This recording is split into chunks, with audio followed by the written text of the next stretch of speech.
So hello mga idol, so kumusta na mo? So kay bago kong okay ra mo diha. Ug hinahinay lang ta ug padayon lang ta sa atong mga pandoy ug mga plano sa kinabuhi ug di lang kita mahuno ug gihan pa nato mga idol para makabuot na nato mga idol. So kay bago ko ikaw tanaw diha na jud kay mga pandoy mga plano labi na sa imong pamilya ug sa imong mga anak. So ikaw sab nag-estudyante na jud kay pangandoy nga makahuman kag eskwela. So padayon lang gyud ug ampo lang gyud ta kanunay sa Ginoo para kana ato makabuot. So tambag nimo mga idol, hinahinay lang gyud ta di lang sa nato palabi natong lawas no. Kay lisod biya magkasakit no. So ana lagi nang kinabuhi mga idol dapat hinahinay basta kanunay lang. So dili ta karon diri sa atong ampalaya mga idol. Mag-abono sab ta sa atong ampalaya.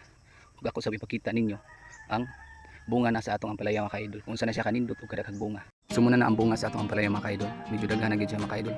Kana ngadto pa ingon nahinguan sa mga kaidol munang tan-aw nako nalipay ang atong tanong taon sa mo baga sa sagbot pero ato nagituyo mga kaidol nga medyo baga ang sagbot para medyo bugnaw sa ilang mga kaidol kiting init na medyo panahon na pero ang punuan nato na siyang giwan-hawanan. So muna ang update sa atong ampalaya, kadaghan kayo og bunga tapos tanawa sa iyang bunga wala ni foliar mga kaidol ha pero makita nimo ang kanindot sa iyang bunga na perting hamisa. So ana no, so basta magbutangan jud organic hatagan jud ka og inani nga bunga sa imong ampalaya hamis o sinaw ug masab na yung atong i-fertilizer karon. So akong gitunaw daan ang complete og urea mga kaidol.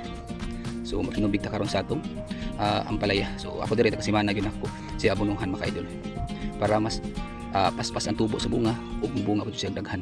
So magbutang sab ko og organic matter sa punuan. Follow up mga kaidol. So mga kaidol daghang salamat ug padayon lang. Bye bye.